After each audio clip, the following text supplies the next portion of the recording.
Selamat datang di channel Kasa Studio di program What's Trending This Week.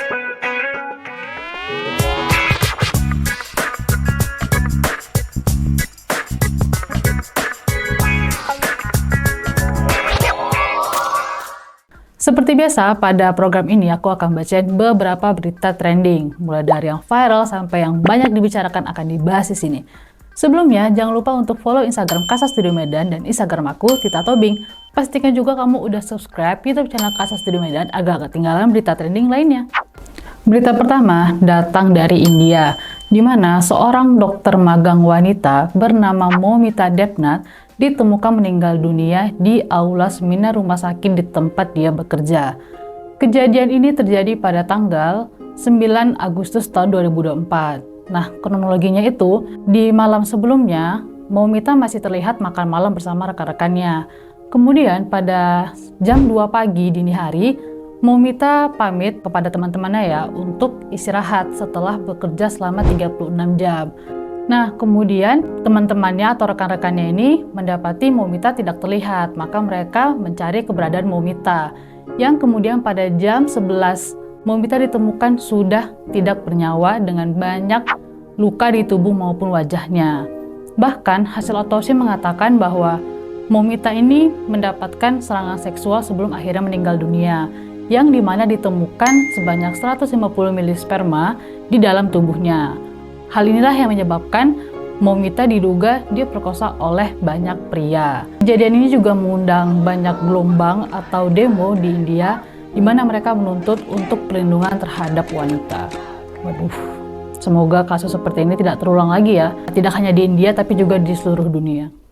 Berita kedua, pada tahun 2016 nih ya, berita ini tuh benar-benar viral, benar-benar trending, benar-benar semua stasiun televisi tuh memberitakan berita ini, yaitu kasus ice coffee atau kopi Vietnam atau lebih dikenal dengan kopi cyanida.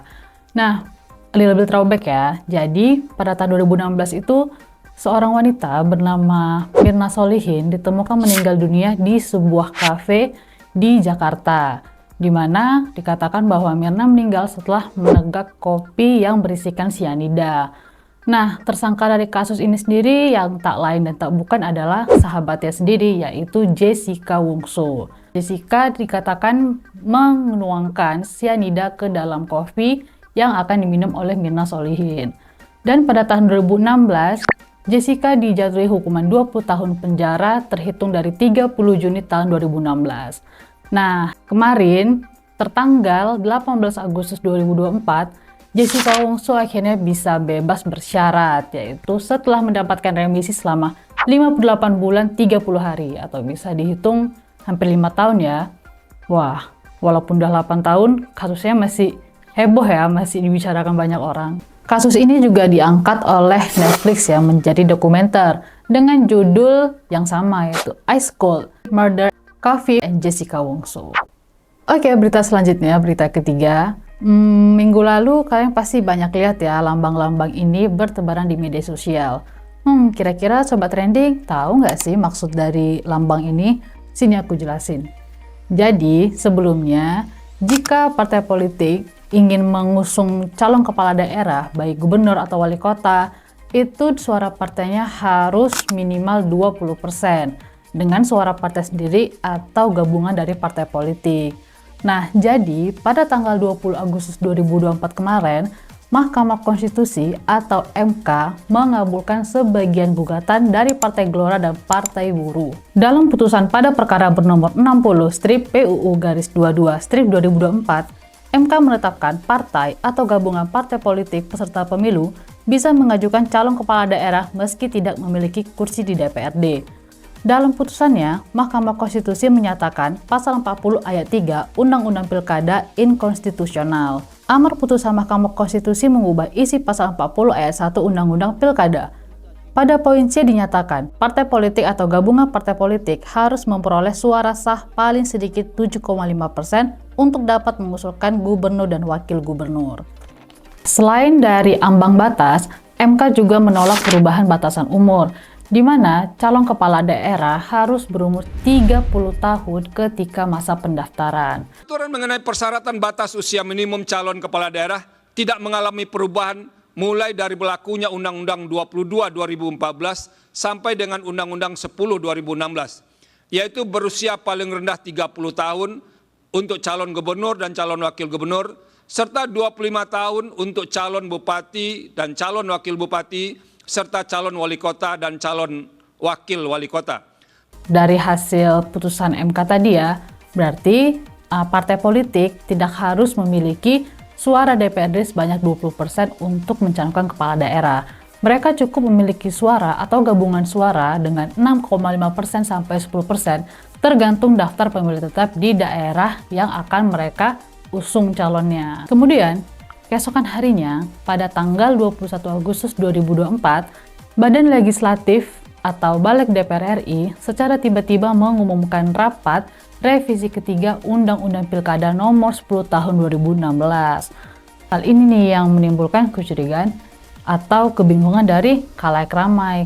Ya kenapa gitu kan tiba-tiba rapat setelah 1 hari keputusan MK tersebut. Tibalah saatnya ketika Badan Legislatif DPR RI ini rapat, di mana kecurigaan masyarakat ternyata benar. Badan Legislatif DPR RI menganulir keputusan Mahkamah Konstitusi, di mana suara partai yang mendapatkan kursi DPR atau yang lebih 4%, mereka tetap harus mendapatkan suara 20% untuk mencalonkan kepala daerah.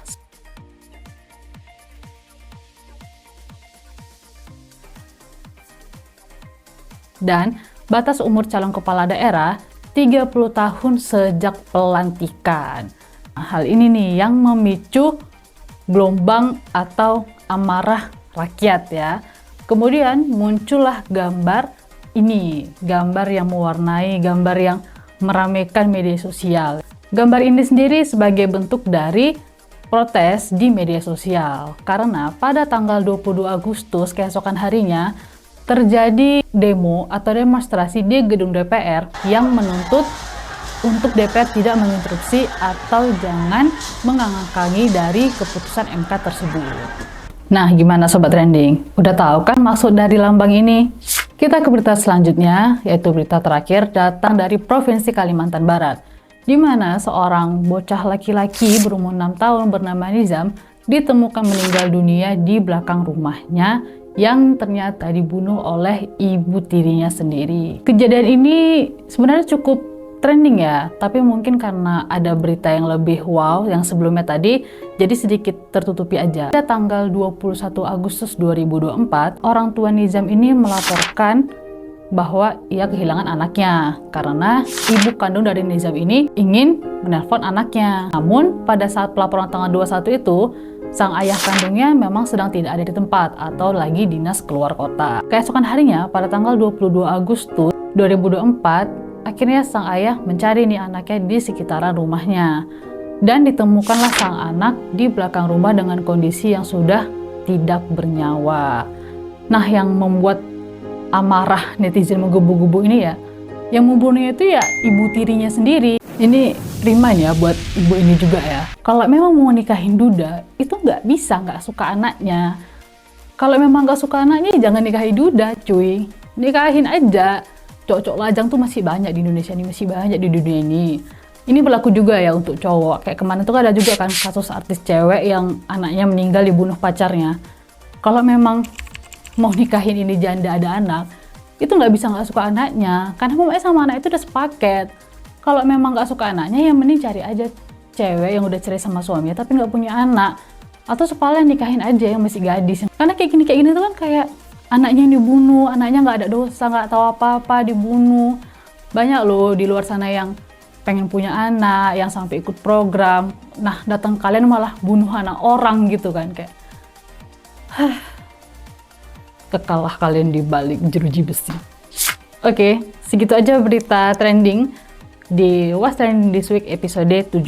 Jangan lupa untuk follow Instagram Kasa Studio Medan dan Instagram aku, Tita Toping. Dan jangan lupa untuk subscribe YouTube channel Kasa Studio Medan agar ketinggalan berita trending lainnya. Bye-bye!